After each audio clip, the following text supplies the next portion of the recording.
Hingga tanggal 28 November 2022, Badan Nasional Penanggulangan Bencana atau BNPB mencatat terjadi 296 gempa susulan pasca gempa berkekuatan 5,6 skala Richter pada Senin 21 November 2022 di Kabupaten Cianjur, telah memakan korban total hingga 321 orang. Pimpinan DPR RI mengucapkan duka cita yang mendalam atas bencana gempa bumi yang melanda Kabupaten Cianjur. Wakil Ketua DPR RI Sufmi Dasko Ahmad meminta seluruh pihak terkait seperti Basarnas, BNPB, Pemda Jabar, dan Cianjur untuk terus saling berkoordinasi dan bekerja sama dalam membantu para korban pasca bencana. Ya, memang sudah beberapa kali di daerah itu terjadi hal-hal seperti ini. Nah, mungkin kita akan minta kepada komisi teknis terkait untuk kemudian duduk bersama-sama dengan pihak pemerintah untuk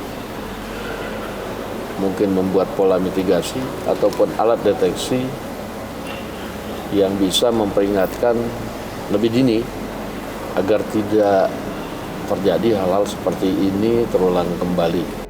Saat mengunjungi posko gempa Cianjur, Wakil Ketua Komisi 8 DPR RI Diah Pitaloka mengatakan, DPR beserta pihak-pihak terkait akan terus berkoordinasi untuk mengevakuasi korban serta pengawasan penyaluran bantuan yang dibutuhkan masyarakat terdampak.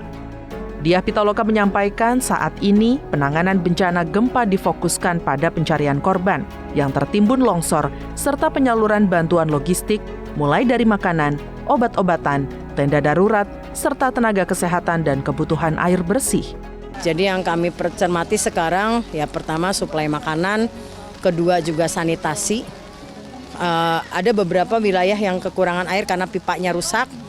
Ada beberapa wilayah yang tidak masalah dengan air gitu ya, atau beberapa wilayah yang memang sama sekali tidak ada sumber air. Tadi juga sudah terpetakan, mungkin itu butuh sumur bor. Dan ya ini memang luar biasa ya, artinya wilayah yang terdampak bencana ini lebih dari 5 kecamatan kan, dan ini cukup rata ya di daerah yang epicentrum itu kan, karena ini epicentrumnya bentuknya lingkaran, jadinya ya dampaknya merata gitu.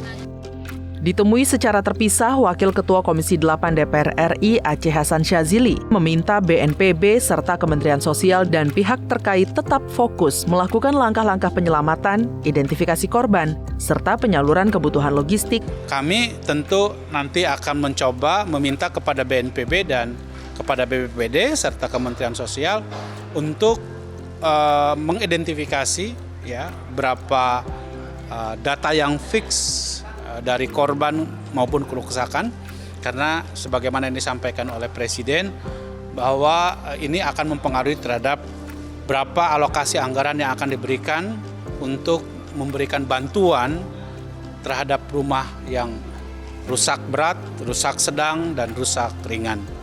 Dan saya kira saat ini saatnya bagi kita untuk menunjukkan solidaritas kita, dan kita berharap bahwa masyarakat di Cianjur segera pulih kembali, segera bangkit kembali. Anggota Komisi 5 DPR RI Edi Santana Putra mendorong BMKG untuk terus memperbanyak alat deteksi gempa bumi di seluruh wilayah Indonesia dan mendorong BMKG mengoptimalkan anggaran perawatan serta menggencarkan sosialisasi dan edukasi tanggap bencana. Ke depan sekali lagi kita atau saya khususnya anggota Komisi 5 DPR RI mengharapkan melengkapi peralatan-peralatan deteksi gempa ini.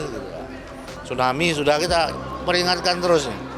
Ya, jadi ada tsunami di mana-mana harus ada terdeteksi gitu kan, bakal ada tsunami gitu. Sehingga kita bisa mengantisipasi. Nah, termasuk juga gempa.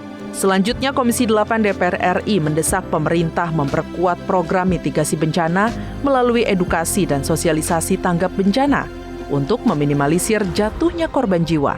Ketua Komisi 8 DPR RI Ashabul Kafi mendorong BNPB bergerak cepat melakukan evakuasi terhadap korban gempa bumi di Cianjur. Ashabul menegaskan perlu ada koordinasi untuk mengantisipasi adanya bencana gempa susulan. Ashabul Kafi berpendapat pemerintah perlu melakukan pendataan juga pemetaan daerah rawan bencana gempa bumi maupun tsunami. Hal ini untuk memberikan penguatan program mitigasi bencana kepada masyarakat. Ya memang sih kita tidak pernah tahu kapan terjadi bencana. Tetapi kan paling tidak, kalau mitigasi dan edukasi itu diperkuat, maka insya Allah masyarakat sudah paham dan tahu seperti apa struktur rumah yang dia harus bangun, gitu kan. Kemudian ketika terjadi bencana, apa yang mereka harus perbuat, itu kan. Disitulah perlunya mitigasi kepada warga. Asyabul berharap program bantuan pembangunan kembali tempat tinggal masyarakat Cianjur harus mengedepankan bangunan yang ramah dan tahan gempa. Tim Liputan TVR Parlemen melaporkan.